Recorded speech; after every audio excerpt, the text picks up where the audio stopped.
इसकी मूल पांडुलिपि मैडम बीकाजी गामा ने पेरिस में एक बैंक के अकाउंट में छुपा कर रखी।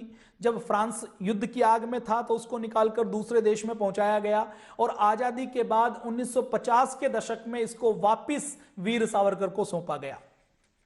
डॉक्टर क्यूतिनो वो कहते हैं उन्होंने 40 साल तक इसको संभाल कर रखा, उसके बाद फिर वीर सावरकर को इसको वापस दिया गया। 1946 में अंग्रेजों ने, मुंबई सरकार ने इसके ऊपर से प्रतिबंध हटाया। वीर सावरकर ने इस पुस्तक में क्या किया, इस पुस्तक में उनके 4 मुद्दे उन्होंने उठाया।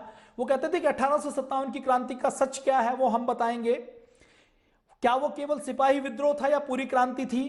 क्या इस विद्रोह में अंग्रेज जैसा कहते थे कि रानी लक्ष्मीबाई तात्या नाना साहब ये तो अपने राज्य को बचाने के लिए इसमें लड़े थे, तो इसको उन्होंने पूरी तरह से बताया। योजना का स्वरूप क्या है, रक्त कमल क्या था, चपाती क्या था, कैसे सुनियोजित संघर्ष किया गया।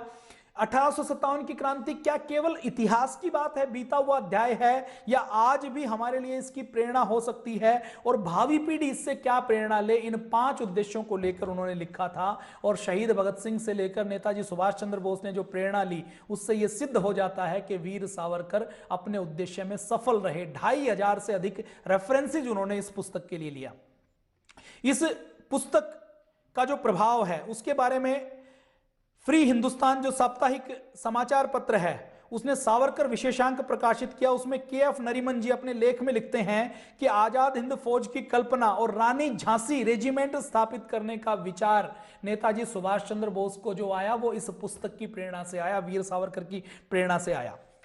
आगे नरीमन जी कहते हैं, केजवाड़ा गोष्ठी के जो संपादक हैं जीवी सुब्बा राव, वो कहते हैं कि यदि सावरकर ने 1857 से 1943 के बीच हस्तक्षेप न किया होता तो मुझे विश्वास है कि गदर शब्द का अर्थ ही बदल जाता। वो आगे कहते हैं कि लॉर्ड बावेल जो ब्रिटेन का लॉर्ड था वो कहता है कि इस पुस्तक को लिखने के बाद लॉर्ड बावेल, भारत के वामपंथी इतिहासकारों की बात छोड़ दीजिए, अंग्रेजों का जो प्रमुख है, लॉर्ड है, उसकी भी हिम्मत नहीं कि वो 1857 की क्रांति को गदर कह दे। इतने तथ्य, तर्क और प्रमाणों के साथ वीर सावरकर ने अपनी बात लिखी है।